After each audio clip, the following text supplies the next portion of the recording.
लोग का डिस्कशन होगा वो है आपका हिस्टोरिकल रिसर्च। आप अपने सामने देख पा रहे हैं। ये अगर हिंदी में बताया जाए तो इसे हमें ऐतिहासिक अ, शोध कह सकते हैं इसे। और ये जैसा कि नाम से ही आपको लग रहा है, ये ऐसा रिसर्च है, ऐसा शोध है जिसमें कि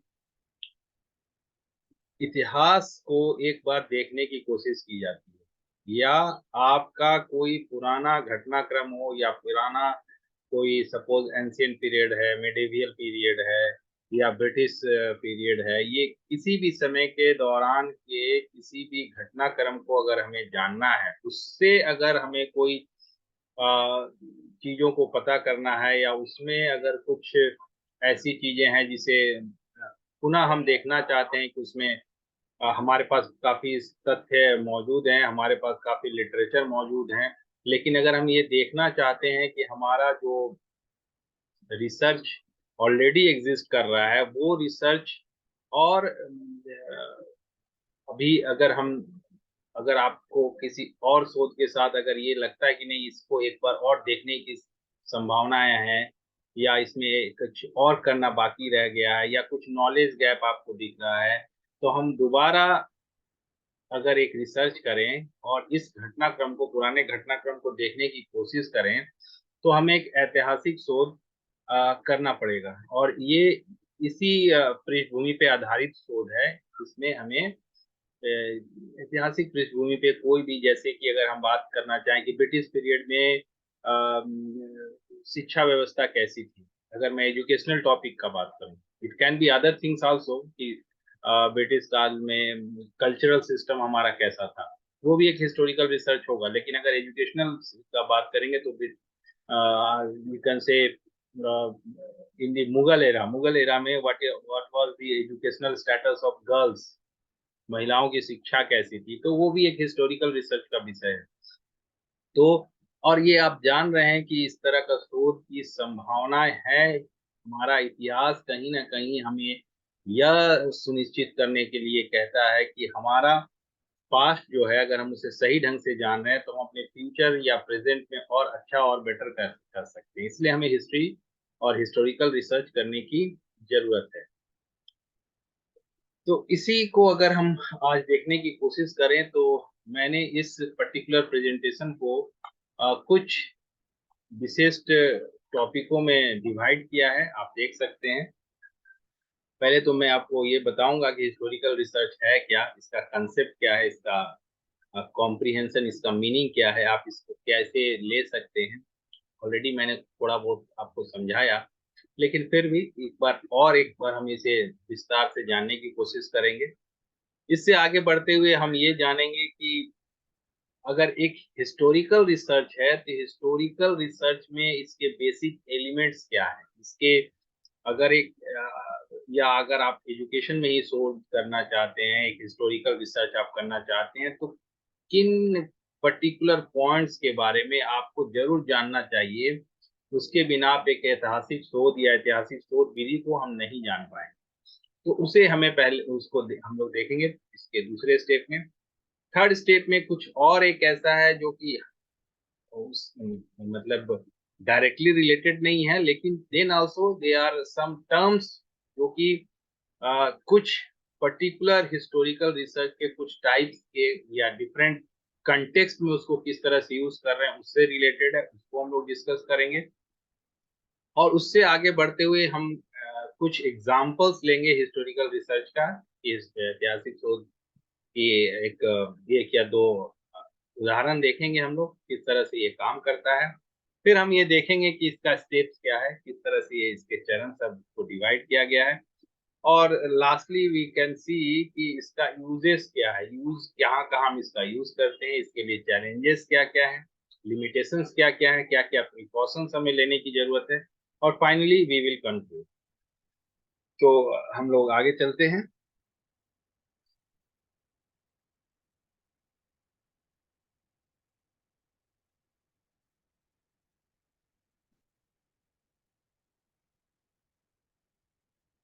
तो historical research is a method of inquiry that involves the systematic investigation of past events, actions, and phenomena. It seeks to reconstruct, interpret, and analyze the past based on a variety of primary and secondary sources. ये एक definition है historical research का कि एक ऐसी inquiry है, एक systematic, क्योंकि अगर आप रिसर्च कर रहे हैं that has to be systematic, कुछ स्टेप्स को फॉलो करना पड़ेगा और उसको इस तरह से हम फॉलो अप करते हैं जिससे कि हमारा पास्ट इवेंट्स, उस समय के घटनाक्रम को हम एक बार फिर से देख लें, एक बार फिर से रिकंस्ट्रक्ट करें, उसको विजुअलाइज कर सकें और फिर दोबारा इसको जानने की कोशिश करें और फिर उसको उस समय की जो चीजों को हम देख रहे हैं डिफरेंट प्राइमरी सोर्सेस या सेकेंडरी सोर्सेस से जो डेटा कलेक्ट कर रहे हैं उसको दोबारा हम फिर इंटरप्रेट करें और इंटरप्रेट करके उसको उस पर्टिकुलर रिसर्च प्रॉब्लम को या पर्टिकुलर घटनाक्रम को अच्छे से विस्तार से हम लोग जान लें। Secondly, historical research seek to provide a contextual understanding of past events and practices. अब ये एक जैसा वर्ड दिया है, contextual understanding of past events and practices. Many a times हम historical research अगर करते हैं, अभी अगर हम अगर हम ये देखने की कोशिश करते हैं कि हाँ पुरानी शिक्षा व्यवस्था कैसी थी, मुगल कालीन शिक्षा व्यवस्था कैसी थी, ये उसको देख लेना और फिर उसमें ये कहना कि नहीं मुगल कालीन शिक्षा व्यवस्था में पर्टिकुलर सोसाइटी के लिए शिक्षा व्यवस्था खराब थी या शिक्षा व्यवस्था की में बहुत ज्यादा प्रॉब्लम था या किसी पर्टिकुलर कम्युनिटी के लिए बहुत ज्यादा संभावनाएं थी। ये एक नोविस रिसर्चर इस तरह से कर सकता है, एक नया रिसर्चर इस तरह से इंटरप्रिटेशन कर सकता है, लेकिन इट इज रिक्वायर्ड दैट कि आप उस कंटेक्स्ट को भी देखें, उस समय का जो सिचुएशन था, उस समय की जो सोशल सेटअप था, उस समय की जो कल्चरल सेटअप था, उस समय क्या पॉसिबिलिटी थी, उस पॉसिबिलिटी को देखते हुए आप इंटरप्रेट करें कि that particular existence of that particular way of education system, उस कंटेक्स्ट में यू हैव टू इंटरप्रेट। ये नहीं कि हम किसी भी तरह से इंटरप्रेट कर दे रहे हैं जस्ट ब्लंटली सेइंग कि नहीं उसका एक पर्टिकुलर सेक्शन का लिए अच्छी व्यवस्था थी, एक पर्टिकुलर सेक्शन के लिए अच्छी व्यवस्था नहीं थी, ये नहीं। तो इसलिए हमें ये कहता है कि आपको जो भी इंटरप्रिटेशन करना है you have to see the context of, context को देखना है, पृष्ठभूमि को देखना है, उस समय के सिचुएशंस को विजुअलाइज करना है, फिर ही इंटरप्रिटेशन करना है, तो एक अच्छा हिस्टोरिकल रिसर्च कहलाएगा। इसको हम आगे और डिटेल में बताएंगे। It aims to place historical developments within their social, political, economic and cultural context. यही मैं बता रहा था कि आप जो भी हिस्टोरिकल इवेंट्स को देख रहे हैं उसको सिर्फ एक फैक्ट के रूप में लेके इंटरप्रेट नहीं कर देना है। We have to see the entire context, उस समय की पॉलिटिकल व्यवस्था कैसी थी, सोशल व्यवस्था कैसी थी, इकोनॉमिकल व्यवस्था कैसी थी, कल्चर कैसा था, और उसके बाद इंटरप्रिटेशन करना है ना। ये हमारा एक हिस्टोरिकल रिसर्च में अगर हम सही मायने में अगर उसको आगे लेके बढ़ना चाहते हैं, उसका यूज कर सकते हैं हम प्रेजेंट में या फ्यूचर में चीजों को बेहतर बनाने के लिए, अगर हमने उसका कंटेक्चुअल इंटरप्रिटेशन किया है तो ही हम कर सकते हैं। Now historical research is a multidisciplinary endeavor that combines elements of sociology, anthropology, economics and other fields to explore the explain past events and their, ये भी एक डेफिनेशन ही दिया गया है, इसको अगर हम आसान भाषा में बताने की कोशिश करें, ये एक मल्टीडिसिप्लिनरी अप्रोच भी है because the possibilities of different disciplines, ये सोशियोलॉजी में भी किया जा सकता है because you have to understand the social context, anthropology में भी किया जा सकता है, you have to understand the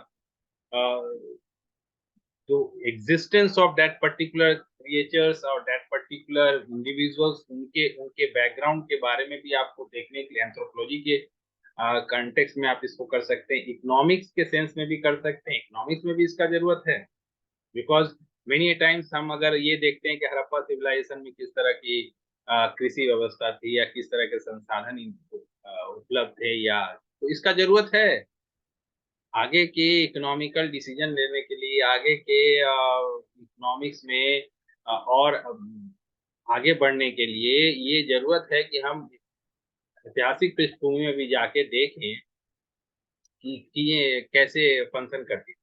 तो ये हमारे समझने की जरूरत है। तो ये एक मल्टी डिसिप्लिनरी अप्रोच है, हर एक डिसिप्लिन में इसको प्रैक्टिस किया जा सकता है। ऐसा नहीं है कि ये सिर्फ एजुकेशनल सब्जेक्ट में ही किया जा सकता है, it can be practised in different other context. Even interdisciplinary करके भी आप एक पर्टिकुलर सोसाइटी को आप जब रिसर्च करते हैं, that historical research finding can contribute in the field of economics, in the field of geography, in the field of anthropology, किसी भी फील्ड में ये कंट्रीब्यूट कर सकता है। ऐसा नहीं है कि आप एक पर्टिकुलर फील्ड से कन्फाइन हो जाएं। और आप ऐसा भी हो सकता है कि जैसे आप देख सकते हैं कि डिफरेंट नाउडेज कोई भी नए यूनिवर्सिटी सब जो खुले जा रहे हैं, वो सारे सेंट्रल यूनिवर्सिटी में आप देखेंगे कि डिपार्टमेंट सभी है। Department of not the department, schools of developmental studies. अब ये स्कूल ऑफ डेवलपमेंटल स्टडीज या स्कूल ऑफ वाटर साइंसेज, ये हमारा जो डिसिप्लिन का जो आइडिया है, जिसमें हम लोग कन्फाइन कर दिया डिसिप्लिन, हिस्ट्री होगा, ज्योग्राफी होगा, मैथमेटिक्स, फिजिक्स, केमिस्ट्री, नाउडेज इस तरह की बात नहीं। तो अगर आप स्कूल ऑफ डेवलपमेंटल साइंस में जा रहे हैं तो आप वहाँ एक हिस्टोरिकल स्टडी कर सकते हैं कि आप पुराने व्यवस्था में या मुगल खानी व्यवस्था में या अशोका के टाइम में किस तरह का एडमिनिस्ट्रेशन सिस्टम था। जो वो अगर आप एक हिस्टोरिकल रिसर्च कर रहे हैं, it will contribute in the field of, अगर आप इसको कंफाइन करके फिर अलग अलग करने की कोशिश करेंगे तो it will contribute in the field of economics, in the field of geography, in the field of education, सब में कंट्रीब्यूट कर सकता है। तो आपको ये समझना है कि ये एक ऐसा एरिया है जो कि डिफरेंट सब्जेक्ट्स को साथ में लेके भी सब्जेक्ट में ये किया जा सकता है, सबके लिए ये कंट्रीब्यूट कर सकता है। Historical research in educational studies and social sciences involves, ये एक चौथा डेफिनेशन है, एक चौथा आइडिया है, मीनिंग है, जिससे आप समझ सकते हैं। इसमें भी यही बताया गया कि एक सिस्टमैटिक इन्वेस्टिगेशन ऑफ पास्ट है, policies, events, societal context. Researchers examine how educational systems, policies, and practice have evolved and changed over time. This includes identify key milestones, trends, and shifts. ये ऐसा है जब हम लोग बात करते हैं कि different policies, educational policies, pre British eras policies, British eras policies, after independence policies, तो हम ये देख सकते हैं, हिस्टोरिकल रिसर्च करके ही देख सकते हैं कि ये किस तरह का चेंजेस आया है ना। और ये हमारा ट्रेंड भी बता सकता है, मेजर माइलस्टोन भी बता सकता है। So in this way you can process.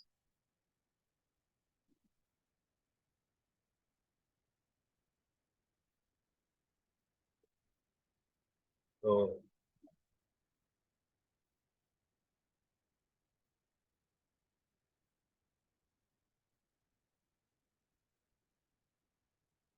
अब हम लोग दूसरे पॉइंट पे आते हैं। The second point was the sources of data collection in historical studies. Now मैंने बताया कि if you are thinking about an historical research, then some की elements that you have to consider, उसको बिना हम सोच नहीं सकते हैं हिस्टोरिकल रिसर्च को।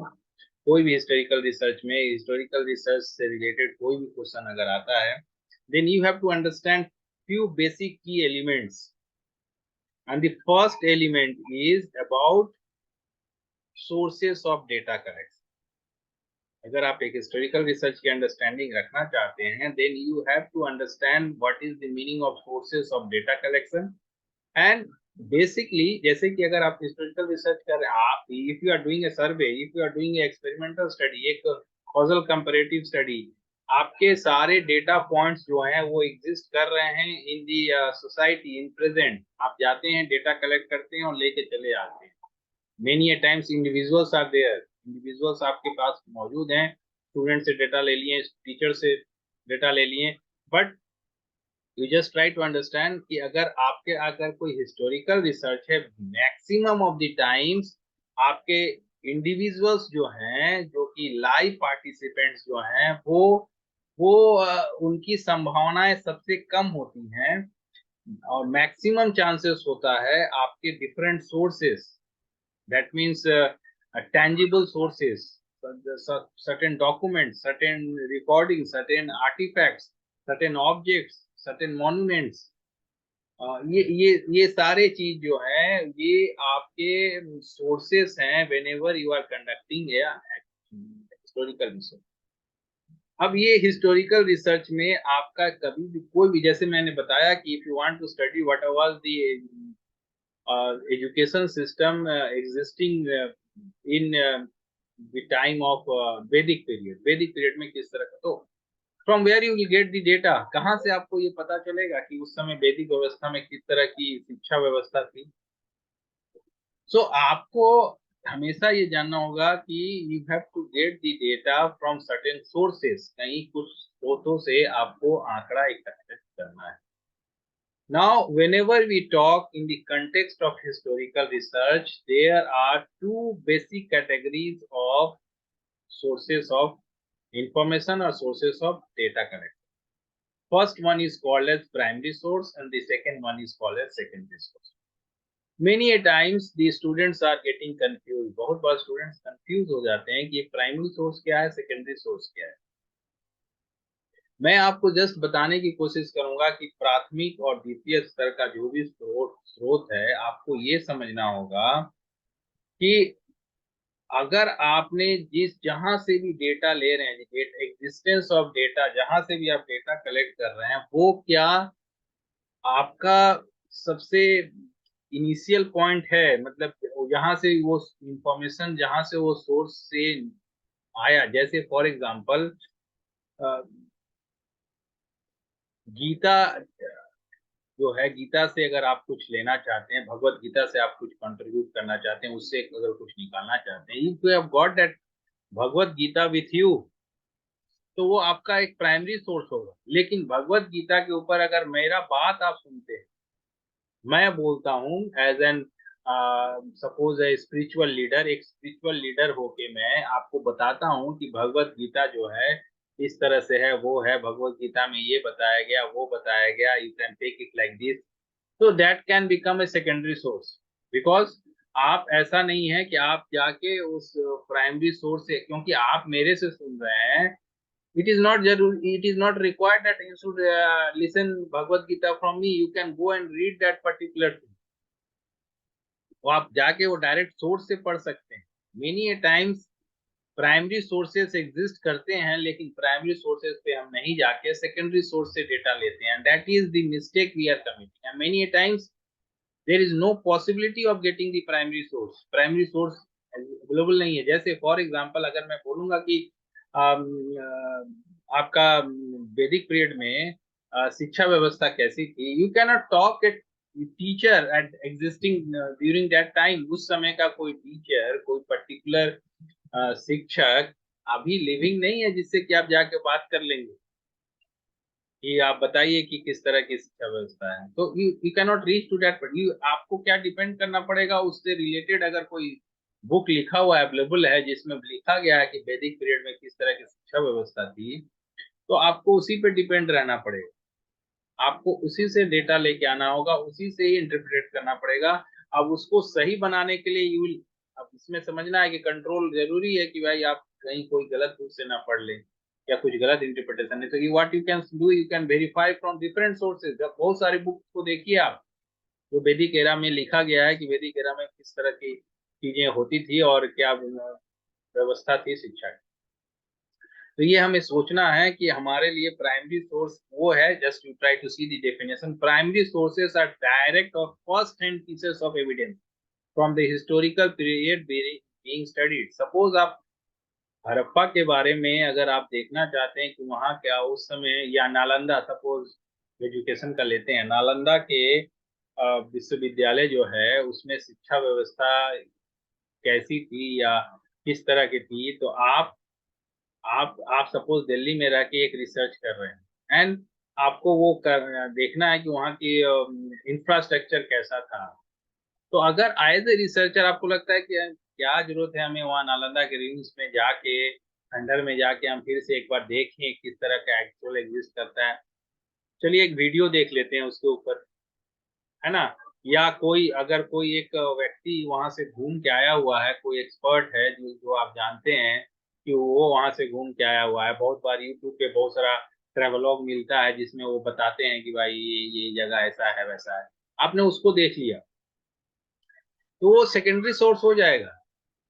प्राइमरी सोर्स ये है कि आप खुद जाएं वहां से और वहां पे जाके खुद देखें कि वहां पे क्या किस तरह का इंफ्रास्ट्रक्चर था या किस तरह का इंफ्रास्ट्रक्चर लग रहा है कि ये एग्जिस्ट कर रहा होगा। तो आप अगर खुद जाके वहां से जाके डेटा कलेक्ट कर रहे हैं, that become a primary source and the chances are also there.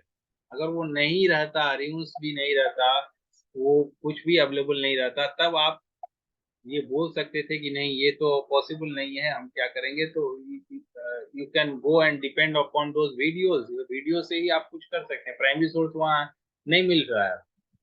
तो ये हमें सोचना है। बहुत बार ये हम गलती करते हैं कि प्राइमरी सोर्स हमारे पास एग्जिस्ट है, करता है, लेकिन we don't go to the primary source, we try to get the things from the secondary source. Example आप देख सकते हैं, बहुत बार हम बच्चे डिसर्टेशन भी लिखते हैं, थीसिस भी लिखते हैं, और वो जैसे मान लीजिए कि वो एस के मंगल का बुक देख रहे हैं या जे एस वालिया का बुक देख रहे हैं या आपका लोकेश कॉल की बुक देख रहे हैं या आपका बेस्ट की बुक देख रहे हैं। अब उस बुक में ही अगर किसी पर्टिकुलर ऑथर को साइट करके लिखा गया है कि अकॉर्डिंग टू दिस ऑथर ये पर्टिकुलर कंसेप्ट है, हम लोग क्या करते हैं कि चलो ये इसी को मानते हैं और उसको लेके हम लोग आगे यूज भी कर लेते हैं। Again you site also that one, कि आप उसको उसी तरह से साइट भी कर देते हैं।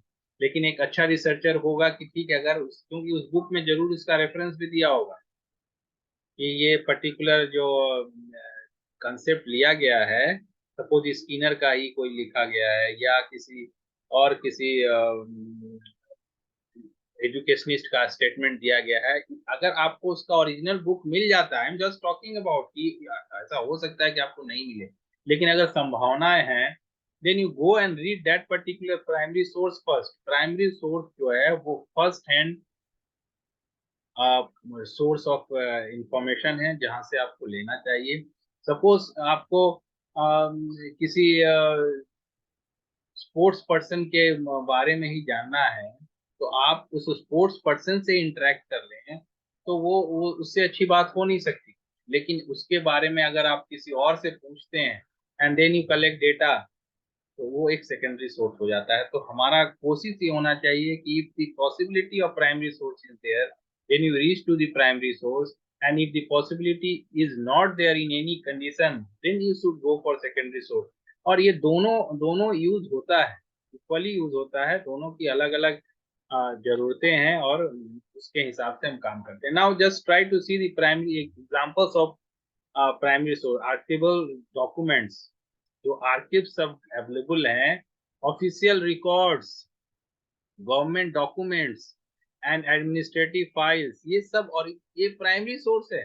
अगर आपको कॉन्स्टिट्यूशन के बारे में कुछ करना है, तो कॉन्स्टिट्यूशन से अगर आप कुछ रेफरेंस लेना चाहते हैं कि हमारे कॉन्स्टिट्यूशन को कैसे लिखा गया है, क्या लिखा गया है, कितने सेक्शन है, कितने सब सेक्शन है, तो आप अगर आपके कॉन्स्टिट्यूशन की कॉपी अगर आपको मिल जाती है भारत का कॉन्स्टिट्यूशन का, तो वो उसका प्राइमरी सोर्स है, वो उससे उससे पहले का कुछ नहीं है लेकिन अगर उसी का, बहुत बार देखिए कि मार्केट में भी कॉन्स्टिट्यूशन के का एक कंपाइल करके बहुत सारे बुक्स बहुत डिफरेंट ऑथर्स के द्वारा लिखे हुए मिलेंगे आपको, but that is not the primary source, secondary source है। But you can get the constitution copy also.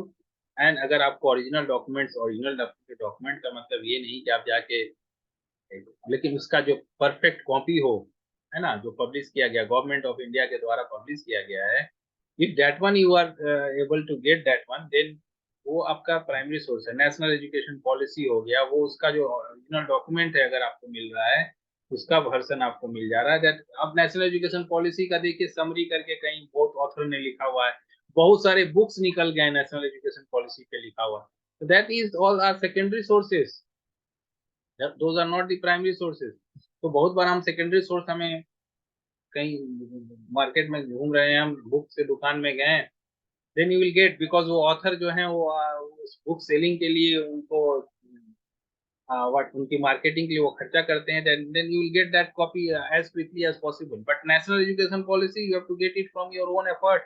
अपना एफर्ट लगा के आप डाउनलोड करें उसको, रिक्वेस्ट करें तो आपको मिलेगा। तो ये आप समझिए census records you can gate, exact data you can gate, original data you can gate, but if अगर आप गूगल में सर्च करेंगे तो आप देखिए सेंसस रिकॉर्ड का डिफरेंट वेबसाइट्स पे आपको मिल रहा है सेंसस रिकॉर्ड, लेकिन वो सेंसस रिकॉर्ड जो है वो प्राइमरी नहीं है, that is in different version. हो सकता है कि उसमें पूरी तरह से सही बातें ना हो। Personal correspondence, letters, diaries, personal journals, आप जानते हैं कि डिफरेंट एक्सपीरियंस्ड पर्सन्स हैं आपके आपके महात्मा गांधी के बहुत सारे लेटर्स, जवाहरलाल नेहरू के बहुत सारे लेटर्स आपको डिस्कस किया जाता है। उनके लेटर से हम लोग बहुत तरह की स्टडीज और किस तरह का कन्वर्सेशन होता है इसके ऊपर हमने स्टडी किया है। लेटर्स अगर आप किसी को डायरेक्ट पूछते हैं, suppose I want to nowadays, letters का मीनिंग मैं बोल रहा हूँ आज आज के डेट में, लेटर्स का मतलब आप किसी को ईमेल करते हैं। Suppose I want to ask something to the particular expert, किसी प्रोफेसर से जो कि हिस्ट्री का डिपार्टमेंट का प्रोफेसर हो, and I I have taken up a study in historical research, और मैं उस प्रोफेसर से ही अगर मैं डायरेक्ट कन्वर्सेशन करता हूँ कि आप बताइए कि इस पर्टिकुलर यूनिवर्सिटी का एग्जिस्टेंस या उसके बारे में कब से यहाँ पढ़ाई स्टार्ट हुई, तो एक कोई पुराना यूनिवर्सिटी के बारे में हम पूछ रहे हैं उस मतलब सपोज जेएनयू हो गया या कुछ उस तरह की यूनिवर्सिटीज है, तो आप उनसे प्राइमरी अगर आप जिससे आपको डेटा लेना है, अगर आप उनके साथ डायरेक्ट इंटरेक्शन करके उनका ओरिजिनल लिखा हुआ चीज आपको अगर मिल जाता है, then it becomes a primary source. Personal journals में किसी का खुद से एंट्री किया हुआ अगर नोट्स है, that is also primary source, है ना। जैसे यहाँ लिखा गया personal journals written by individuals during the historical period, बहुत सारे पुराने लोग अगर जीवित हैं उनका लिखा हुआ अगर कुछ, या जीवित नहीं भी हो लेकिन उनका लिखा हुआ अगर कुछ नोट है, अगर उनके उनके द्वारा तो कुछ शॉर्ट नोट्स, एनेक्डोटल नोट्स या जर्नल्स एंट्री अगर आपको मिल जाता है, that is also primary source. Photograph, visual material, ये भी प्राइमरी सोर्स है, अगर फोटोग्राफ्स मिल जाते हैं आपको तो होगा।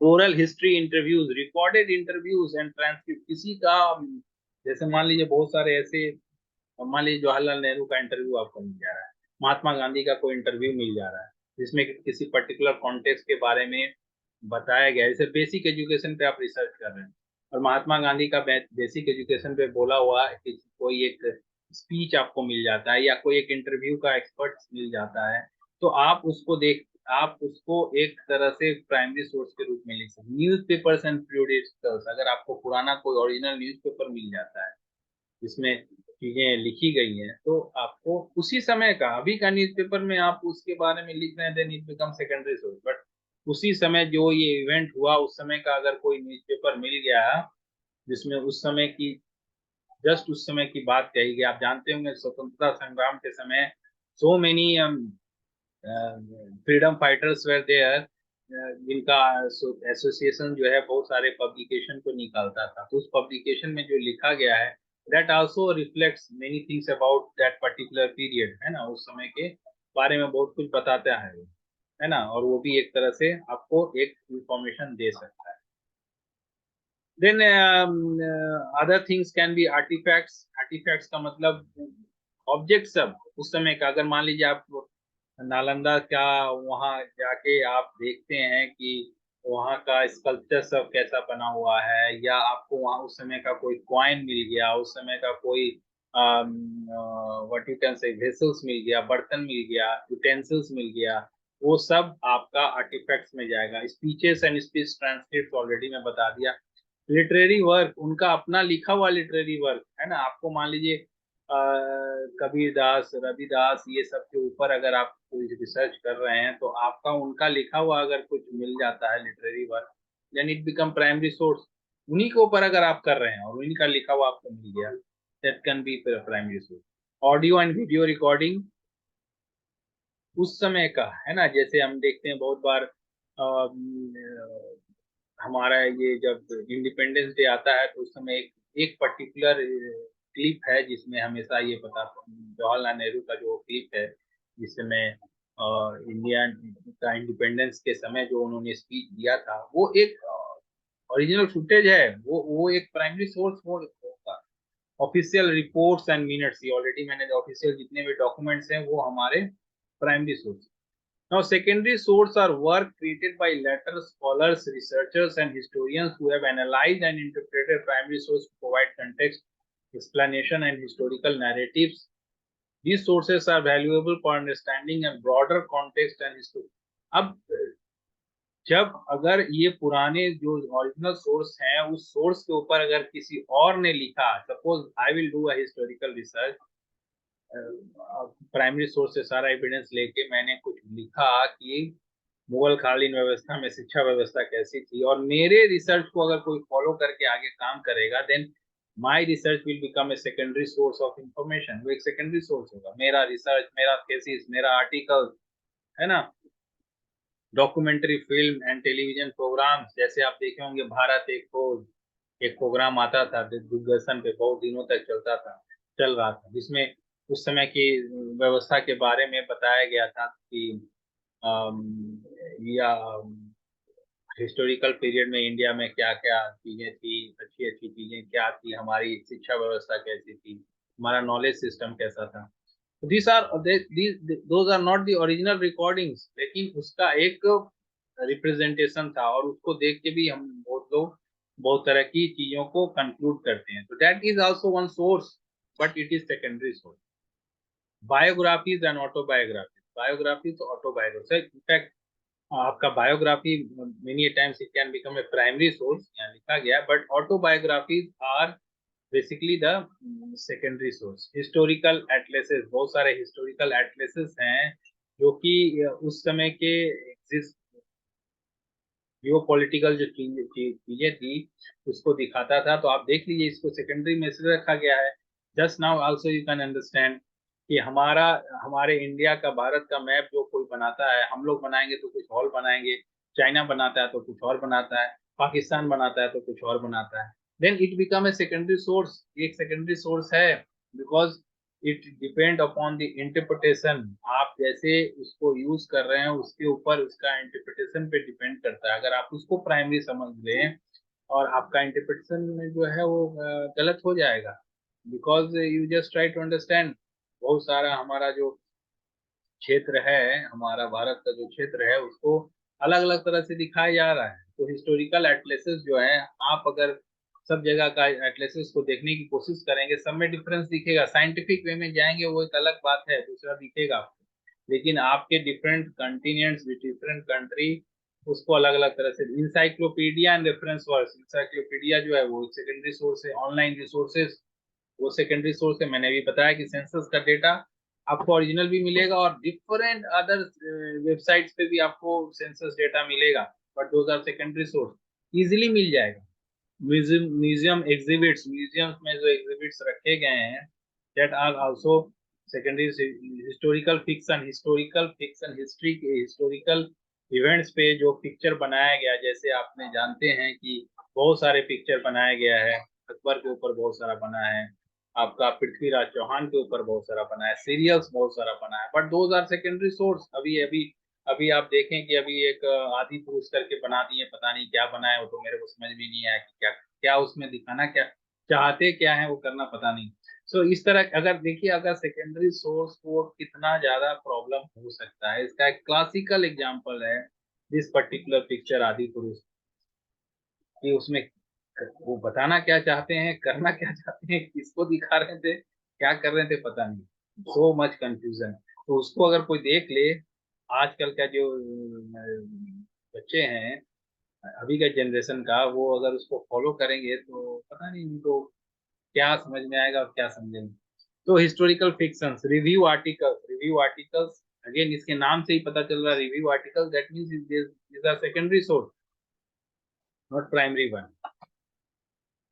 तो आपको मैंने एक बताया कि इसका first basic element of historical research is sources of information. Second जो बेसिक एलिमेंट है जो कि हिस्टोरिकल रिसर्च उसको डिफाइन करता है, it is called as criticism, समालोचना। क्रिटिसिज्म जो है इसका second source of basic element है एक हिस्टोरिकल रिसर्च का। एक आपका सोर्स ऑफ इंफॉर्मेशन, कहाँ से आपने इंफॉर्मेशन कलेक्ट किया।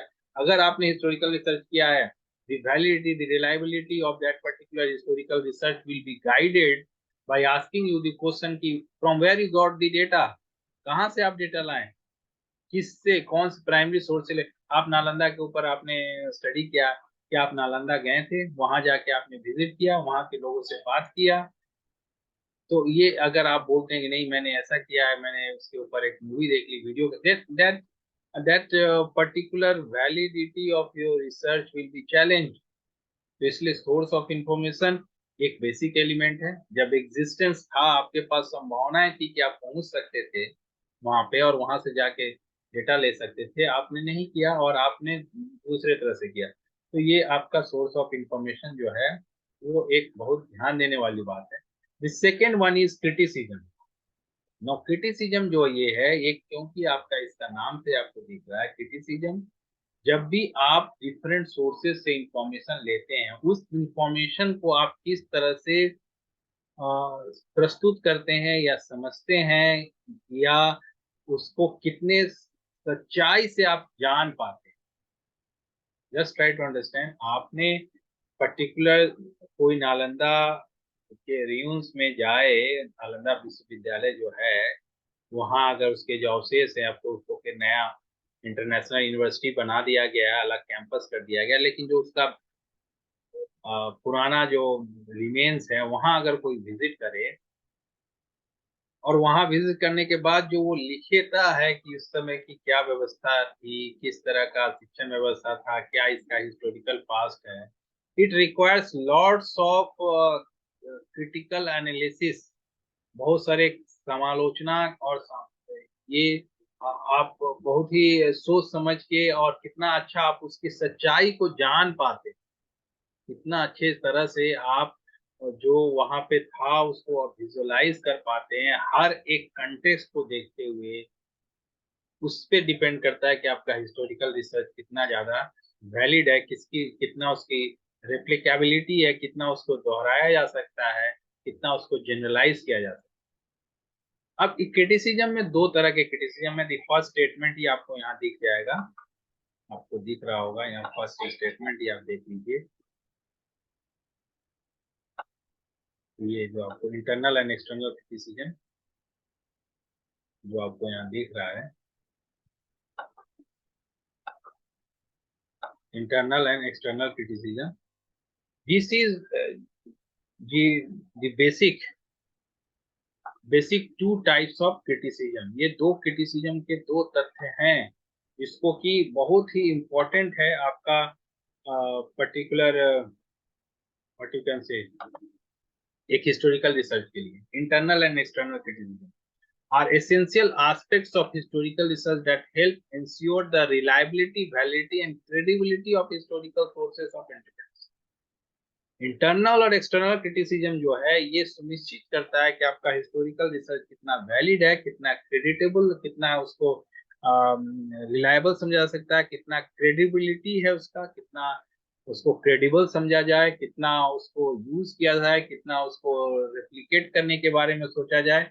ये आपका डिपेंड करता है आपके इंटरनल और एक्सटर्नल क्रिटिसिज्म के ऊपर। अब इंटरनल क्रिटिसिज्म क्या है, एक्सटर्नल क्रिटिसिज्म क्या है, मैं थोड़ा दोनों को संक्षेप में बताऊंगा, देन यू कैन अंडरस्टैंड। देखिए, इंटरनल क्रिटिसिज्म है कि जिससे भी आप डेटा ले रहे हैं, जिससे भी, अगर मान लीजिए आप नालंदा गए और नालंदा में आपको जैसे फॉर एग्जांपल आप कुछ खरीदने भी जाते हैं, नालंदा के बाहर आप देखेंगे बहुत सारे शॉप्स लगे हुए हैं, और वहां अगर कोई आपको बोलता है, कोई एक पत्थर रखे हुए है और पत्थर को दिखा के बोलता है कि ये पत्थर जो है ना उसी बिल्डिंग का है, ये उसी बिल्डिंग का है, जिस जो अंदर में है उसी का एक टुकड़ा है, ये इसको आप देख सकते हैं, इसको आप खरीद सकते हैं, इसको रख सकते हैं। लेकिन क्या वो जो ये बात बोल रहा है वो सही बता रहा है, या उसने कहीं सड़क से एक पत्थर उठा के रख दिया है और आपको बोल रहा है कि नहीं ये तो नालंदा के इसी से लिया गया है, उसी के रील से ही रखा गया है। Internal criticism talks about the authenticity of that particular object. अगर कोई मान लीजिए कि आप एक हिस्टोरिकल रिसर्च कर रहे हैं और एक डॉक्यूमेंट आप ले आए हैं, उस डॉक्यूमेंट में सिग्नेचर किया गया है, अब्राहम लिंकन का सिग्नेचर किया हुआ है, और आपने उसको लाके दिखाया कि ये देखिए, ये डॉक्यूमेंट जो है ओरिजिनल डॉक्यूमेंट है, ये इसी डॉक्यूमेंट में सारा कुछ लिखा गया है, अब्राहम लिंकन किस तरह के डिसीजन लेते थे, उसको देखिए किस तरह का डिसीजन उन्होंने लिया है। लेकिन ये क्या, वो जो आपको जो डॉक्यूमेंट दिया जा रहा है वो क्या ओरिजिनल है? इसको इसका क्या प्रमाण है? क्योंकि आप जानते हैं कि जो सिग्नेचर्स की कॉपीज होते हैं, कोई कॉपी कर दिया हो, कोई उसमें छेड़छाड़ हो गया हो, जो लिखा हुआ है अंदर का मटेरियल, वो ऊपर जो लिखा गया है वो कुछ और हो गया हो, सिग्नेचर फिर कुछ और हो गया हो। तो ये, जब ये सारी चीजों के बारे में आप सोचते हैं, कोई आपको कॉइन मिला, अगर आप गए और कहीं आपको एक कॉइन मिला और आपको बोला गया देखिए ये कॉइन जो है ना, ये अकबर के समय का कॉइन है, बट उस वो है कि नहीं, वो अकबर के समय का कॉइन है कि नहीं, उसको कौन प्रमाणित करेगा? या कोई फैब्रिक आपको कोई कपड़ा दिखा के बोलता है, या कोई बर्तन दिखा के बोलता है, कोई वेसल ला के देता है, and they say that this particular vessel और this particular utensil is of Harappa civilisation. लेकिन इसको कौन, वैलिडिटी उसका कैसे प्रमाणित होगा कि वो उसी समय का है? So internal criticism is about that one. ये आपको बताता है कि आपका जो सोर्स है, including primary and secondary source जो है, it involves assessing the internal characteristics and qualities of the source to determine its trustworthiness and reliability. उसका ट्रस्टवर्दीनेस हम देखेंगे, उसका रिलायबिलिटी देखेंगे कि क्या इस पे विश्वास किया जा सकता है, ये वही चीज है जो इसको बोला जा रहा है। सोर्स ऑथेंटिसिटी आप यहाँ देख सकते हैं कि यहाँ लिखा भी गया है सोर्स ऑथेंटिसिटी के बारे में। तो आपने जो भी आप बोल रहे हैं वो क्या ऑथेंटिक है? वो जैसे मैंने बताया, सिग्नेचर हो या कॉइन हो या कुछ ऐसी कोई बुक ही है, बोला कि ये बुक जो है ये इनके द्वारा लिखा गया है, लेकिन ये बुक क्या ओरिजिनली उनके द्वारा लिखा गया है, उसको कौन प्रमाणित करेगा? तो ये सारा चीज इंटरनल क्रिटिसिज्म का बेसिक है। Bias and perspective, it allows researcher to identify and biases perspective और agendas present in a source. तो ये जब भी आप सुनिश्चित कर पाते हैं, then it is called as internal consistency and coherence. जो भी ये बोल रहा है, जो भी उस पर्टिकुलर डॉक्यूमेंट में जो चीज है, वो क्या कितना ज्यादा सटीक है, कंसिस्टेंट है। कहने का मतलब ये है कि कंसिस्टेंसी भी वही चीज है कि आप, अगर आप इस बात को बोल रहे हैं, क्या दूसरे सोर्स में भी वही चीज लिखा गया है, तीसरे सोर्स में भी वही लिखा गया है? अगर सारे सोर्स में वही चीज बताया जा रहा है, या सारे कॉइन जो आपने कॉइन कलेक्ट किए वो सारे कॉइन एक जैसे दिख रहे हैं, then only you can say that this particular coin जो है उस पर्टिकुलर एरा का है या उस पर्टिकुलर समय का है। Documents and attribution. Researchers examine the source for proper documentation and attribution. They check for references. हाँ, ये जो मैं बता रहा था कि अगर आपको किसी ने बोल दिया कि नहीं ये बुक है, ये बुक तो उनके द्वारा लिखा गया था, बस यू गो एंड चेक कि आपका जो उसमें जो लेखक ऑथर का नाम है कि नहीं, प्रॉपर एट्रीब्यूशन दिया गया कि नहीं, प्रॉपर साइटेशन किया गया है कि नहीं। और उससे आप पता कर सकते हैं कि वो, जैसे एग्जांपल के लिए आपको बताएं कि बहुत बार अंदर का बुक किसी ने लिख दिया, ऊपर में नाम किसी का लगा दिया, ये जस्ट ट्राई टू समझ, this is called internal criticism, कि हमको उसको पढ़ के ही लगता है कि अरे ये तो उनके द्वारा लिखा हुआ चीज है नहीं, ये लिखा हुआ किसी और का है, लेकिन नाम हमने डाल दिया। ये इंटरनल क्रिटिसिज्म है कि आपने ये देख लिया कि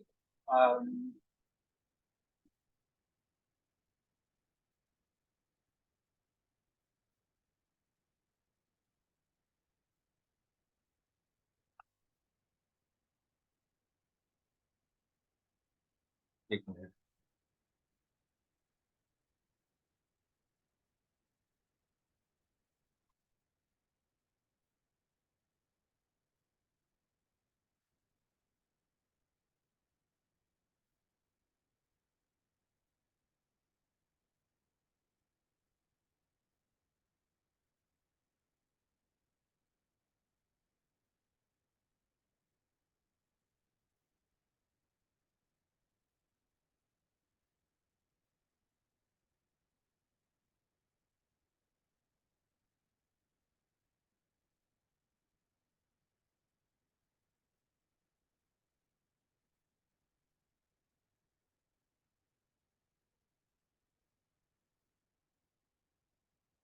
वन मिनट।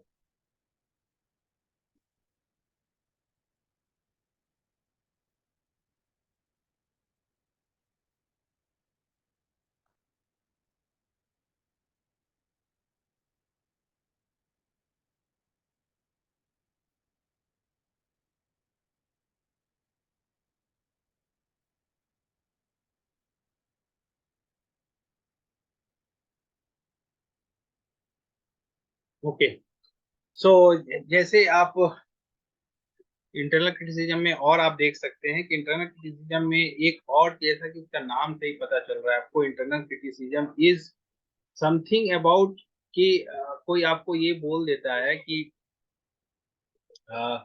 सपोज अगर किसी, अब आजकल जैसे एग्जांपल के लिए मैं बता दूं कि आप बहुत सारे चैनल में बहुत सारी चीजों को देखते होंगे, और जैसे ही किसी एक पर्टिकुलर चैनल को हम, न्यूज चैनल का बात अगर हम करें, जैसे ही पर्टिकुलर न्यूज चैनल को हम स्विच करते हैं तो न्यूज चैनल में जैसे ही चीजें आती हैं, वो चीजें, वो उस पर्टिकुलर, जनरली अभी आप ये भी देखे होंगे कि जब व्हाट यू कैन से, जब ये इंडिया अलायंस जो अभी बना है, उन्होंने एक लिस्ट निकाला कि ये कुछ कुछ जो जर्नलिस्ट हैं, वो जर्नलिस्ट को हमें नहीं जाना है, उस चैनल पे नहीं जाना है, या उनको एंटरटेन नहीं करना है। तो ये आपका बता रहा है, ये कहीं ना कहीं आपका इंटरनल क्रिटिसिज्म को मैं समझाने की कोशिश कर रहा हूँ कि जैसे ही आप, उनके दिमाग में ये चलता है कि नहीं, अगर ये पर्टिकुलर चैनल है तो यहाँ तो इसी पार्टी को सपोर्ट करने वाली बात कही, सच्ची बातें नहीं कही जाएगी, या उस पार्टी को अपोज करने वाली बात कही जाएगी। यही बात है, जब हम किसी के बारे में, अगर आप कोई हिस्टोरिकल बुक या हिस्टोरिकल राइटिंग कहीं देखते हैं, फिर जब आप उस ऑथर के बारे में देखते हैं किसने लिखा, है ना, अगर अकबर के बारे में उसी का कोई दरबारी लिखा है, तो अगर आपको हमेशा से ये पता रहेगा कि ये दरबारी जो है, ये जो लिख रहा है, ये अपने मन से लिख रहा है, या क्योंकि वो अकबर के दरबार का है, उसको वहां से तनख्वाह मिलता है, उसका लिविंग वहीं से आता है, या वो प्रेशर में लिख रहा है। तो जैसे ही हम किसी पर्टिकुलर ऑथर का या किसी पर्टिकुलर चीजों का लिखा हुआ देखते हैं, तो हम उसको समझने की कोशिश करते हैं कि ये जो लिखा हुआ है वो पर्टिकुलर कॉन्टेक्स्ट जो यहाँ जो निकल रहा है, ये जो लिखा, इनकी एक एग्जांपल मैं बता रहा हूँ, उस ऑथर की पृष्ठभूमि क्या है। सेकेंडली, अगर हम ये सोचने की कोशिश करें कि अच्छा, ये पर्टिकुलर व्यक्ति जब ये लिखा होगा, उस समय उसके ऊपर किस तरह की सिचुएशन होगा, किस प्रेशर में लिख रहा है, या फ्री होके लिख रहा है, या अगर इसको क्रॉस वेरीफाई भी करना है। Just try to understand, internal criticism जो है वो ज्यादा सीरियस मैटर है, ज्यादा सीरियसली इसको समझने की जरूरत है। तो अगर हम ये देखते हैं कि अकबर का दरबार में कोई है, वो उसके बारे में लिख रहा है, तो अगर उसने बहुत अच्छी अच्छी बातें लिखी है, तो क्या सही में वहाँ शासन व्यवस्था अच्छी थी या शिक्षा व्यवस्था अच्छी थी? तो हम ये कर सकते हैं कि नहीं, ठीक है, अब इसी समय अगर हम कोई उसके अपोजिट, कोई उसका शासक रहा हो या कोई उसका विरोधी रहा हो, तो वो क्या लिख रहा है अकबर के बारे में, उसके उसके लिखा उसके डॉक्यूमेंटेशन में या उसके लेखनी में क्या किस तरह की बातें कही। अगर वो भी लिख रहा है कि नहीं ठीक है, उस समय शासन व्यवस्था अच्छी थी, शिक्षा व्यवस्था अच्छी थी, तो हम फिर बोल सकते हैं कि हमारा उस समय की शासन व्यवस्था, उस समय की शिक्षा व्यवस्था में इस तरह की बात है। तो बायसनेस, ये हमें सोचना है किस आइडियोलॉजी के का वो व्यक्ति था जो उसके बारे में लिखा है, किस तरह या आप किसी किसी पौराणिक व्यक्ति से बात ही कर रहे हैं, आप जानते हैं कि कोई पर्टिकुलर सोच को रखता हो, और आप उससे बात कर रहे हैं, उस समय के बारे, इतिहास के बारे में जानने की कोशिश कर रहे हैं, और वो महिमा मंडन कर रहा है, उसके बारे में बहुत अच्छी अच्छी बातें बोल रहा है, तो आपको हमेशा सोचना होगा कि ये जो बोल रहा है, क्या ये बायस होके बोल रहा है या कि एक्चुअल सिचुएशन था। इंटरनल क्रिटिसिज्म इस तरह की बातें कहता है। फिर आप देखें, बहुत बार कोई चीज लिखा जाता है, कोई लिखा हुआ चीज है, और मैंने कुछ और सोच के लिखा है, लेकिन as a expert, as a researcher, हम उसका कुछ अलग मीनिंग निकाल रहे हैं। बहुत बार देखे होंगे, कोई स्पीच देता है, वो स्पीच जो है कुछ अलग सोच के बोला, लेकिन जब समझने वाला जो है उसको कुछ अलग तरह से ले लिया। ये भी इंटरनल क्रिटिसिज्म का ही फैक्टर है कि आप किसी चीज को अगर जिस समय लिखा गया था वो कुछ अलग कुछ दूसरा चीज सोच के लिखा गया था, वो ये नहीं सोचा गया था कि इसका यूज किया जाएगा अभी के एजुकेशनल सिस्टम को जानने के लिए। वो कुछ अलग सोच के लिखा होगा, और वो हो सकता है वो ये सोच के लिखा गया हो कि हमारा राजा जो है वो खुश हो जाए, इसलिए हम ऐसा चीज लिखते हैं। तो अगर आप उस अंदर द लाइन या बिलो द लाइन अगर आप पढ़ सकते हैं तो आपका एक हिस्टोरिकल रिसर्च अच्छा आप कर सकते हैं। इंटरनल क्रिटिसिज्म इस तरह की बातें कहता है जब आप चीजों से मीनिंग जो एक्चुअल मीनिंग जो निकल रहा है वो आप निकाल पा रहे हैं कि नहीं। कंसिस्टेंसी एंड कोहेरेंस, जैसे मैंने बताया कि आप अकबर के दरबार के लोगों से बात कर लीजिए, बाहर के लोगों से बात कर लीजिए, और फिर आप मैच करा के देखिए कि हाँ सबके बात मैच हो रहा है, सब लोग यही बोल रहे हैं कि उस समय शिक्षा व्यवस्था अच्छी थी, तो अच्छी थी। डॉक्यूमेंट का एट्रीब्यूशन देख लीजिए, आप देखिए कि सही में उसने लिखा था कि किसी और का बात को हम साइड कर रहे हैं। लैंग्वेज एंड स्टाइल, जो language the language and style जो जिससे वो लिखा गया है उसको आप देखने की कोशिश करें कि कहीं वो अ, उससे जो हम इंटरप्रिटेशन निकाल रहे हैं, हम बोल रहे हैं कि ये उनके द्वारा लिखा गया है, लेकिन एक्चुअली उसके लैंग्वेज से लग रहा है कि नहीं ये किसी और का लिखा हुआ है, इसको क्लेम किया जा रहा है किसी और के बारे में। तो ये हमारा इंटरप्रिटेशन जो है वो अलग हो जाए। Context on. अब दूसरा जो एक्सटर्नल क्रिटिसिज्म जो है वो आपका बात करता है, ये कॉम्परेटिवली इजी है, ये आप साइंटिफिक वे से आप इसको प्रूव कर सकते हैं। कहने का मतलब ये है कि अगर आप ये देखना चाहते हैं कि ये पर्टिकुलर सोर्स आपके पृथ्वीराज चौहान के समय का है, तो आप पृथ्वीराज चौहान के समय का ये जो पीरियड है, जो टाइम है, उसका उस पर्टिकुलर पॉइंट का आप हिस्टोरिकल डेटिंग, कार्बन डेटिंग करा के पता कर सकते हैं कि उसी समय का है कि नहीं, है ना। या आप उस पर्टिकुलर सिचु आप उसका लैब में टेस्ट करा सकते हैं, या किसी हिस्टोरिकल एक्सपर्ट से आप ये चेक करवा सकते हैं कि वो पर्टिकुलर उसी ड्यूरेशन का है कि नहीं, या उसी चीज का। आप देखे होंगे कि जो एक्सपर्ट्स होते हैं वो बता देते हैं कि है ये हैंडराइटिंग जो है ओरिजिनल नहीं है, ये हैंडराइटिंग किसी और का है। तो आप एक्सटर्नल क्रिटिसिज्म जो है वो आपका जनरली एक्सटर्नल क्रिटिसिज्म जो है वो आप किसी दूसरे एक्सपर्ट्स का हेल्प लेके आप करवा सकते हैं। साइंटिफिक इक्विपमेंट का यूज करके आप एक्सटर्नल क्रिटिसिज्म पता कर सकते हैं कि वो कॉइन उसी समय का है कि नहीं, वो बुक उसी समय का है कि नहीं, वो सिग्नेचर उसी समय का है कि नहीं, ये सब आप पता कर सकते हैं। लेकिन इंटरनल क्रिटिसिज्म के लिए आप एज ए रिसर्चर आप कितना साउंड है, आप कैसे उसका मीनिंग निकाल पा रहे हैं, आप उसको कितना अच्छा समझ पा रहे हैं कि उसमें बायसनेस है कि नहीं, वो जो कहना चाह रहा है वही मैं समझ रहा हूँ कि नहीं, ये रिसर्चर की एबिलिटी को दिखाता है। तो ये इंटरनल क्रिटिसिज्म और एक्सटर्नल क्रिटिसिज्म जो है ये दोनों इंपॉर्टेंट फैक्टर है। डेटिंग, जैसे मैंने बताया, डेटिंग एंड डेटिंग मेथड्स आपको ये देख लेना होगा कि वो जो है वो उसी समय का है कि नहीं, और कार्बन डेटिंग के द्वारा आप इसका एज स्टेब्लिश कर सकते हैं। सोर्स क्रिएटर कौन है, आपका उस समय का सोशल पॉलिटिकल क्लाइमेट जो है वो जैसा दावा किया जा रहा है वही था कि नहीं, आप इसका भी एक्सपर्ट्स के द्वारा पता कर सकते हैं, है ना। तो ये हमें देखना है। अब मैं शॉर्ट में थोड़ा सा बता दूं आपको कि आपका एक्सटर्नल क्रिटिसिज्म जो है, जैसा कि नाम से ही है कि ऊपर ऊपर से अगर आप ये चीजों को उसका सोर्स के बारे में आप ये देखना चाहते हैं कि वो सोर्स जो है उसी समय क्रिएट हुआ था कि नहीं, उसी समय उन्हीं के द्वारा लिखा गया था कि नहीं, वो जो बोला जा रहा है वही चीज वो है कि नहीं, ये सब एक्सटर्नल क्रिटिसिज्म है। लेकिन उससे जब आप मीनिंग निकालने की बात करते हैं, उसका जब इंटरप्रिटेशन निकालने की बात करते हैं, उस समय आप चीजों को जब अगर समझ पाते हैं कि नहीं ये जो लिखा हुआ है ये जो है बायस होके लिखा गया है, ये जो कहा गया है वो किसी पर्टिकुलर आइडियोलॉजी से बिलोंग करता है इसलिए ऐसा लिखा गया है, ये जो कहा गया है इसके अंदर एक्चुअल चीज जो है वो कुछ और है, और वो एक्चुअल चीज को आप अगर समझ लेते हैं तो ये सब इंटरनल क्रिटिसिज्म है। इंटरनल क्रिटिसिज्म जो है ये आपका एक्सपर्ट्स का रिसर्चर का एक्सपर्टाइज पे डिपेंड करता है, और एक्सटर्नल क्रिटिसिज्म जो है वो आप उसमें बाहर के लोगों का हेल्प ले सकते हैं, एक्सपर्ट से बुला लीजिए, आप साइंटिफिक इक्विपमेंट का यूज कर लीजिए, कार्बन डेटिंग कर लीजिए। तो ये आपका मैंने चार चीजें बताया, सोर्सेस ऑफ इंफॉर्मेशन, और प्राइमरी सोर्सेज, सेकेंडरी सोर्सेज, और क्रिटिसिज्म में internal criticism and external criticism. इसके साथ साथ दो चार और चीजें हैं। पहला है हिस्टोरिकल नैरेटिव।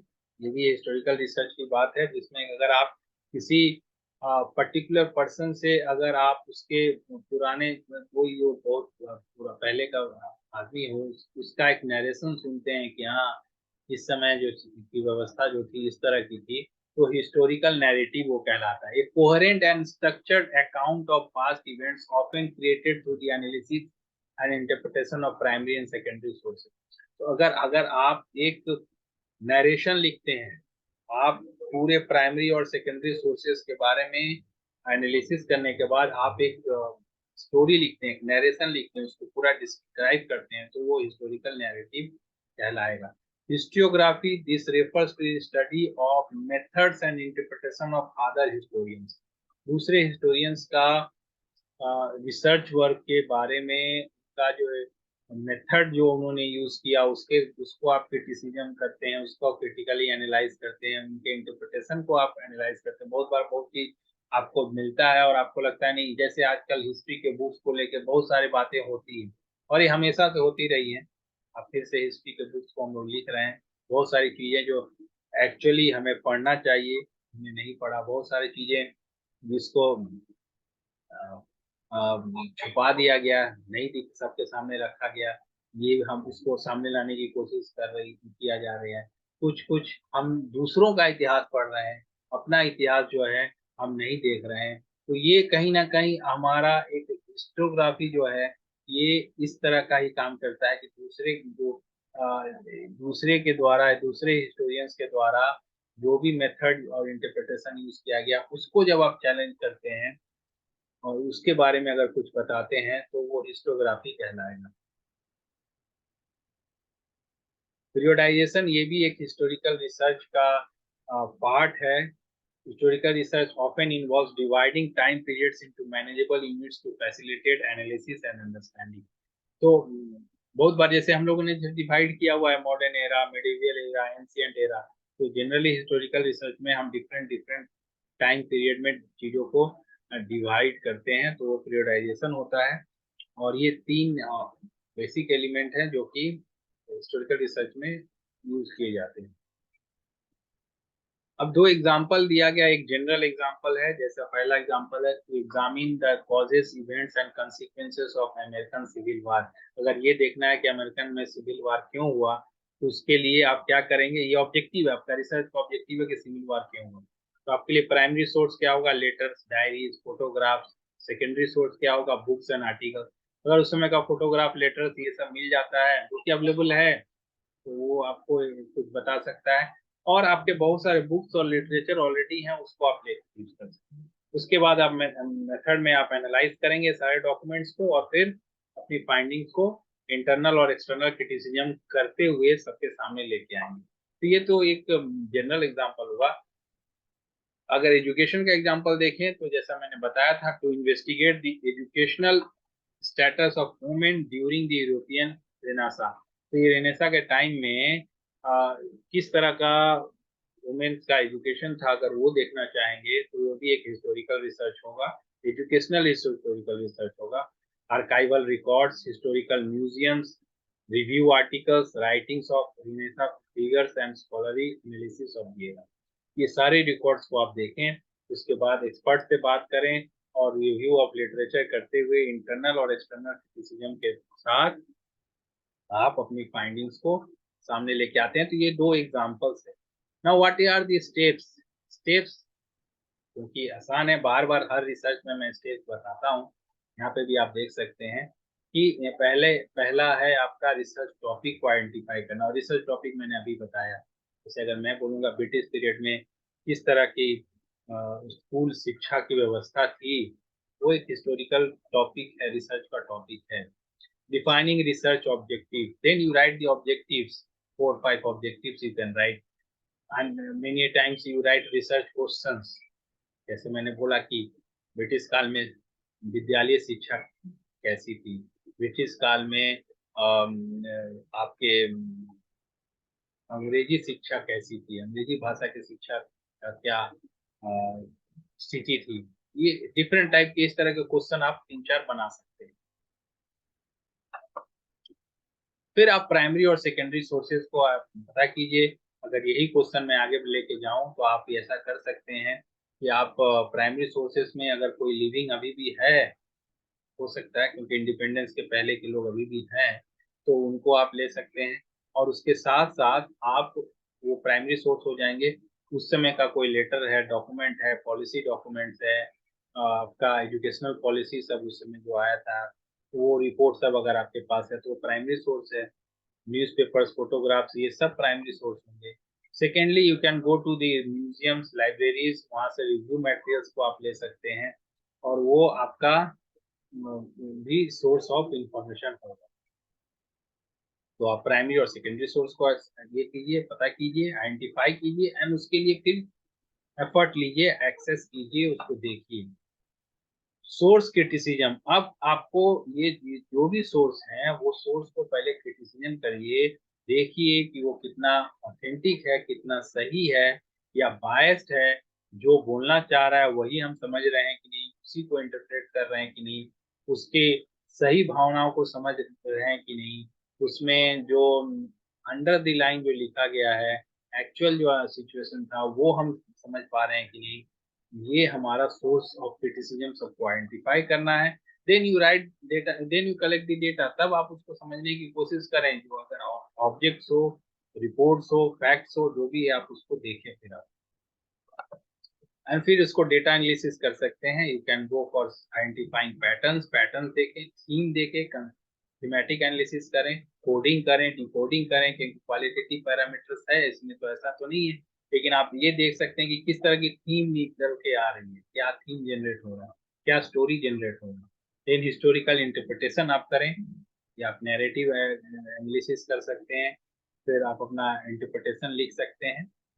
और हिस्टोग्राफिकल रिव्यू आप कर सकते हैं। आप पुराना जितने भी एग्जिस्टिंग लिटरेचर हैं पहले से, उसको आप देखिए, लिटरेचर रिव्यू करिए और उसके बाद आप कंक्लूजन ड्रॉ कीजिए, आप कोराबोरेट कीजिए पुराने फाइंडिंग से आपके फाइंडिंग्स को, और फिर समझाने की कोशिश कीजिए कि किस क्यों इस तरह की सिमिलैरिटी या कोई डिफरेंसेस आ रहा है, तो उसको हाईलाइट कीजिए, क्या रीजन हो सकता है। and then you write your report and peer review and publication, then you, आप इसको जरूरत पड़े तो आप किसी और से भी रिव्यू करवाइए and then you go for publication. तो ये आपके सारे स्टेप्स हैं। इसके बाद लास्ट पार्ट ये है कि इसका यूज कहाँ कहाँ हो सकता है। तो हम अगर अपने पास्ट को समझना चाहते हैं, वहाँ हिस्टोरिकल रिसर्च का यूज है, और पास्ट हमें जानना जरूरी है, पास्ट को हम देखते हैं तो हमारा फ्यूचर प्रेजेंट जो है वो अच्छा हो सकता है। Contextualization, they allow us to contextualize contemporary issues and events by examining their historical roots and development। आप ये देख सकते हैं कि अच्छा अभी अभी शिक्षा व्यवस्था ऐसी है तो उसके पीछे ये रीजन था, पहले ये सब हुआ है, इसके कारण अभी ऐसा हो रहा है। तो ये हमें सोचना है कंटेक्चुअलाइजेशन में, आपको समझाने क्यों हम अभी भी शिक्षा व्यवस्था हमारी, हमें दूसरे देशों की या डेवलप देशों की शिक्षा व्यवस्था से पीछे रह गई, उसके पीछे उसका रीजन जानने के लिए आप हिस्टोरिकल रिसर्च से आप समझ सकते हैं। Learning from the past, again historical research करने से आप पुराने गलतियों को, डिसीजन मेकिंग में क्या क्या खामियां रह गई उसको हम समझ सकते हैं। अपने कल्चर को, अपने सिस्टम को भी, अगर कुछ अच्छी बातें रही हैं आपके हिस्टोरिकल सिस्टम में, आपके पास्ट में, आपके एजुकेशनल सिस्टम में, एजुकेशनल व्यवस्था में अगर कुछ अच्छाइयाँ हैं, उसको हम प्रिजर्व कर सकते हैं, उसको फिर हम आगे लेके आ सकते हैं। जैसे आजकल बात हो रहा है इंडियन नॉलेज सिस्टम का, जिसमें हम ये देखने की कोशिश कर रहे हैं कि हमारा पुराना पास्ट में क्या क्या अच्छी बातें थी, और उस अच्छी बातों को हम क्या फिर दोबारा लेके आ सकते हैं इस तरह से अपनी शिक्षा व्यवस्था में। तो ये कैसे होगा, ये हिस्टोरिकल रिसर्च करके ही आप आइडेंटिफाई कर सकते हैं। Identity and memory, historical studies, अब हिस्टोरिकल स्टडी जो है एक तरह से हमारी आइडेंटिटी भी स्टैब्लिश करती है, हमारे कल्चरल हेरिटेज को भी बचाती है, हमारे पास्ट को भी सुरक्षित रखती है, और कहीं ना कहीं हमारे पुराने चीजों को हमें दोबारा याद, क्योंकि अदरवाइज हम लोग भूल जाएंगे, हमें पता ही नहीं है कि हमारा पास्ट क्या है। जैसे किसी से बोला जाता है कि आपका घर कहाँ है, आपका कहाँ से आप बिलोंग करते हैं। तो ये हमारे लिए इसके बारे में कहानी कहने के लिए कुछ होगा ही नहीं। हमें पता ही नहीं है कि हम कहाँ से बिलोंग करते हैं, कहाँ हमारा पास्ट क्या रहा है, हम किधर से ओरिजिनेट किए हैं, हमारे पास कुछ है ही नहीं। We can just try to model, आप हम मॉडल करने की कोशिश करते हैं वेस्टर्न कल्चर को या वेस्टर्न तरीकों को, और हम सोचते हैं कि वही वही हमारा पास्ट है, उसी के जैसा हो जाना है तो हम अच्छे हो जाएंगे। लेकिन हिस्टोरिकल रिसर्च जो है वो हमें बताता है कि हमारा पास्ट क्या था, हम और अभी अगर हम हैं, और जो भी हमारा है वो अगर वेस्टर्न वर्ल्ड से अगर अलग है तो उसके पीछे क्या कारण है वो भी हमें पता चल जाता है। और ये एग्जिस्टेंस जो डिफरेंसेस है वो भी अच्छा है, इसमें कोई खराब बात नहीं है। इसकी इसकी सच्चाई भी हमें पता चलती है। तो ये हमें देखना है कि बहुत सारे ऐसे कंट्री है जो हमारे हिस्टोरिकल पास्ट को, हमारे हिस्टोरिकल व्हाट यू कैन से हिस्टोरिकल जो हमारा ग्लोरी था उसको हमें वो जान के अपना अपना फ्यूचर वो अच्छा कर ले रहे हैं। लेकिन हम क्या है, हम अपना पास्ट को जानना नहीं चाहते हैं, या हम इतना गलत तरीका से जाने हुए हैं कि हम उसको याद ही नहीं करना चाहते हैं उसको, उसके साथ हम अपने आप को जोड़ना ही नहीं चाहते। तो ये कहीं ना कहीं हमारे आइडेंटिटी और हमारे मेमोरी के लिए भी जरूरत है। एजुकेशन सिस्टम, ये तो मैं बताया कि एजुकेशनल हमारा पुराना चीज को हम समझेंगे तो उस समय कैसे बच्चों को पढ़ाया जाता था, कैसे सिखाया जाता था, जो आजकल हम चाइल्ड सेंट्रिक मेथड का बात कहते थे, ये बहुत पहले हमारी शिक्षा व्यवस्था में थी। छात्र को ही एक तरह से सारे चीजों करने के लिए सारे छूट दिया जाता था कि वो अपना अपने आप को कैसे रखना है, कैसे संभालना है, कैसे अपने लाइफ में कैसे स्ट्रगल को फेस करना है, आगे बढ़ना है, ये सब चीज हमारे हिस्टोरिकल एजुकेशनल सिस्टम में था। पॉलिसी डेवलपमेंट के लिए, पॉलिसी भी अगर कोई बनाना है, कोई भी नेशनल एजुकेशन पॉलिसी भी आया, हम पुराने सारे पॉलिसीज को एक बार फिर से जानना चाहते हैं, समझना चाहते हैं, जिससे कि हम उसको, उसमें की जो अच्छाइयाँ हैं उसको प्रिजर्व कर सकें, और उसको हम आगे लेके जा सकें। तो इसके लिए भी जरूरी है।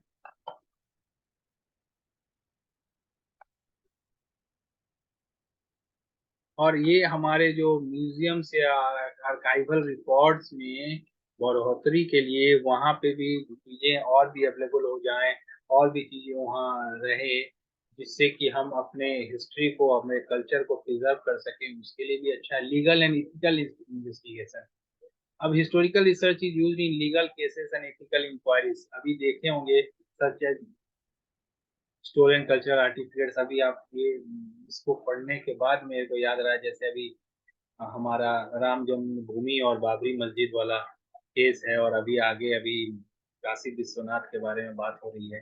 तो ये भी कहीं ना कहीं हमारा हिस्टोरिकल रिसर्च या हिस्टोरिकल एविडेंसेस जो है वहाँ यूज किए जा रहे हैं, जाते हैं, जिससे कि हम ये पता कर सकें कि भाई एक्चुअली रियलिटी क्या है, सच्चाई क्या है, और उसको भी एक लीगल प्रोसीजर में एक हेल्प के रूप में, एक असिस्टेंस के रूप में यूज किया जा सकता है। तो ये भी एक कंट्रीब्यूशन है historical research. Public history, historians engage in public history projects including documentaries make history accessible to wider audience।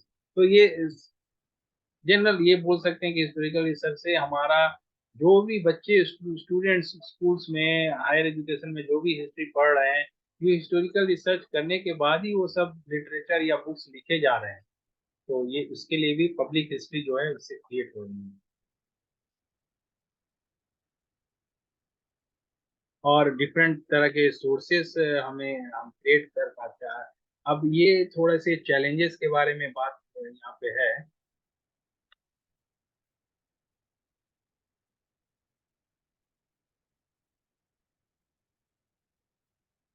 Some historical periods of events may have limited or fragmented sources। ये आपका कुछ limitations के बारे में बात कह रहा है। जो टॉपिक वही है, uses and challenges and challenges का यहाँ बात कह रहे हैं हम लोग, यूजेस का बात हमने कर लिया। तो बहुत सारे ऐसे हिस्टोरिकल पास्ट हैं जिसमें कि हमारे पास सोर्सेस अवेलेबल नहीं है, तो वहाँ हमें समझ में ही नहीं आता है कि हम उसके पास्ट को कैसे जाने और कैसे उस समय के बारे में जानकारी इकट्ठा करें। अगर सोचेंगे कि हाँ जैसे हमारे पुराने वैदिक टाइम में बोला जाता है कि हमारा एजुकेशन सिस्टम बहुत अच्छा था, बहुत आगे का था, लेकिन हमारे पास इसको प्रूव करने के लिए, इसमें आगे बढ़ने के लिए, इसको स्टैब्लिश करने के लिए एनफ एविडेंस सोर्सेस ही नहीं है, इंफॉर्मेशन ही नहीं है, या डिस्ट्रॉय कर दिए गए, या अब नहीं पता है कि कहाँ है। तो ये कहीं ना कहीं एक चैलेंज है। बायस है नहीं, अगर हम बायसनेस एक हिस्टोरिकल रिसर्च में अगर बायसनेस आ जाए, खुद एज ए रिसर्चर हम बायस्ड हो, हमारा एक अलग आइडियोलॉजी हो, तो फिर हम जस्टिस नहीं कर सकते। Preservation and decay, historians documents and artifacts, और ये भी होता है कि बहुत सारे हिस्टोरिकल रिकॉर्ड जो है वो नष्ट हो रहे हैं, डिटोरिएट हो रहे हैं, खत्म हो रहे हैं, तो वो भी अगर नहीं है तो हमारे लिए एक चैलेंज है। Cultural sensitivity, conducting research on sensitive historical topic, जैसे मैंने बताया बाबरी मस्जिद और काशी विश्वनाथ और ये राम जन्मभूमि और मथुरा, ये सब चीजों पे अगर हम कहीं ना कहीं इस पे रिसर्च करने से, एक कल्चरल इशू है और प्रॉब्लम इशू है, और इसको बहुत सेंसिटिव समझ के बहुत अलग तरीके से अप्रोच करना पड़ता है। ये ऐसा नहीं कि कोई एक रिसर्चर इसको स्टडी के रूप में ले ले और कर ले। तो ये कल्चरल सेंसिटिविटी के बारे में भी सोचना है। इनकम्प्लीट रिकॉर्ड्स, ये ऑलरेडी मैंने बताया, बहुत सारा कंप्लीट रिकॉर्ड नहीं, इंटरप्रिटेशन एंड सब्जेक्टिविटी, वो तो सब्जेक्टिविटी आता है। मैं कुछ बता रहा हूँ, हमारा हिस्ट्री कुछ अलग सोचता है, किसी और पर्टिकुलर कम्युनिटी का हिस्ट्री कुछ और बोलता है, वो किसी और चीज को ग्लोरीफाई कर रहे हैं, हम कोई और चीज को ग्लोरीफाई कर रहे हैं। तो subjectivity is a challenge, limited scopes, historians cannot study every aspect of the past, और ये नहीं है हिस्टोरिकल, क्योंकि ऑलरेडी एविडेंसेस सोर्स इंडिविजुअल के रूप में तो है नहीं, उसका ऑथेंटिसिटी बहुत काफी कम है, लिमिटेशन है।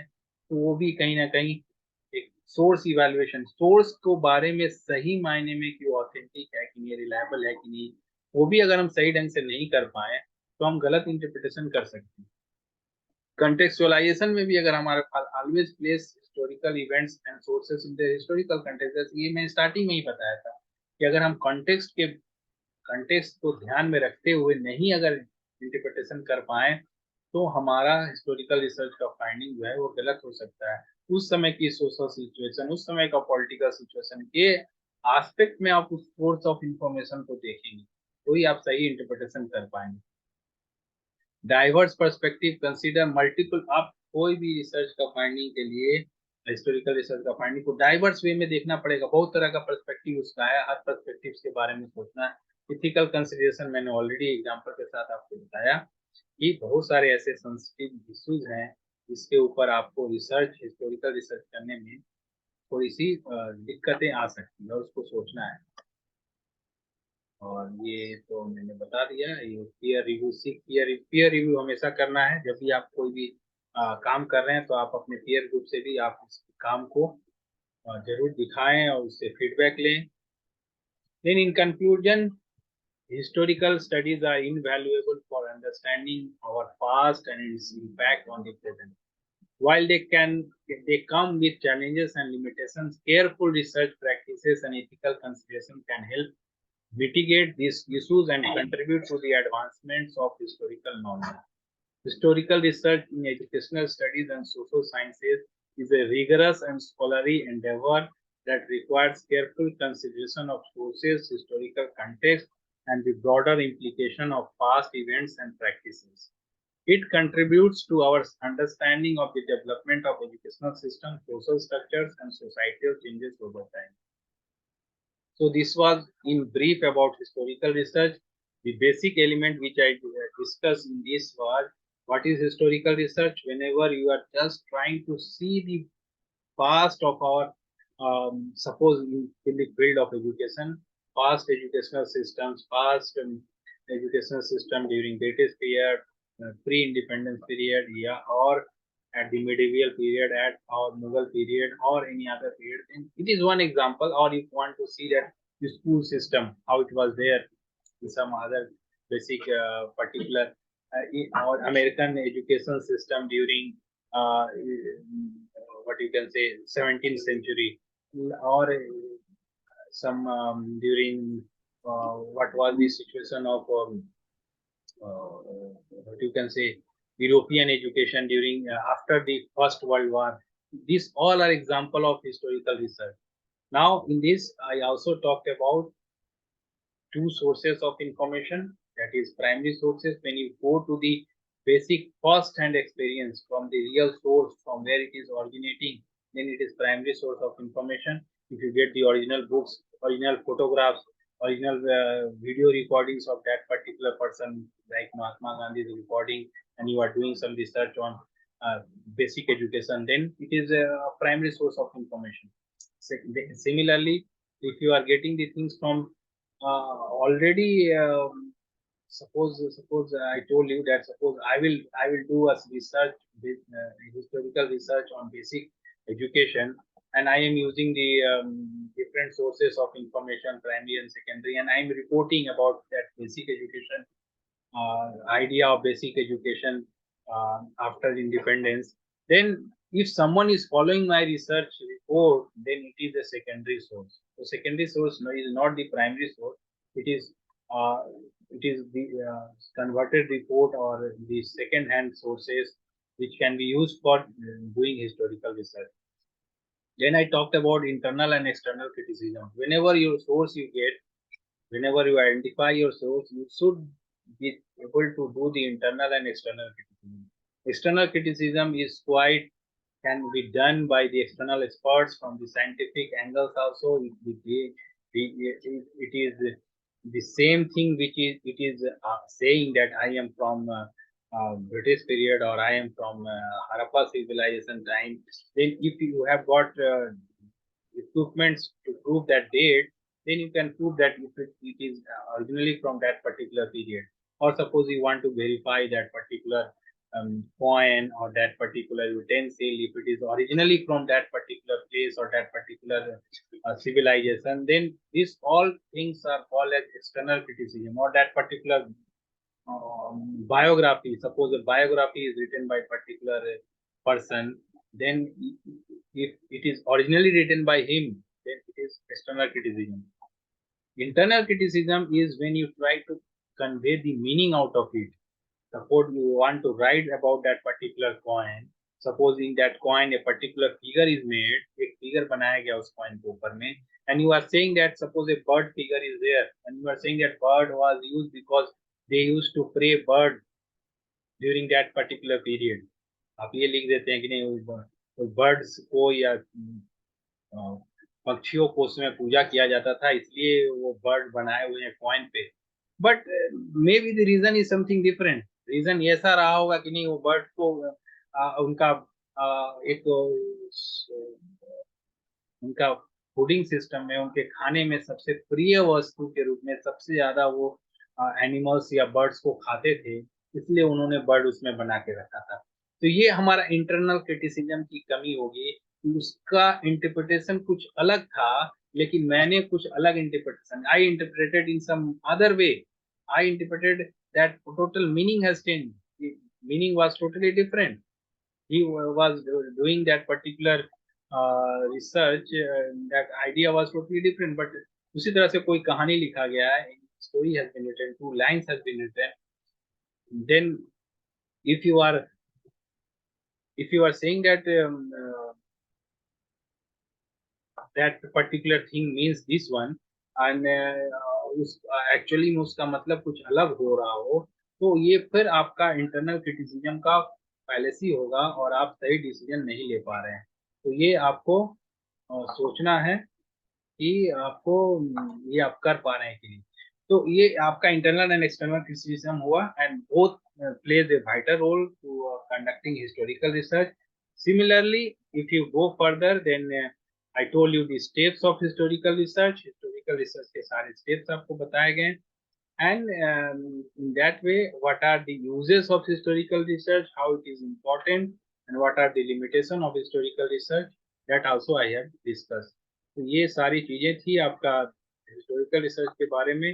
I hope you have understood the things, and Sir, this is quite sir,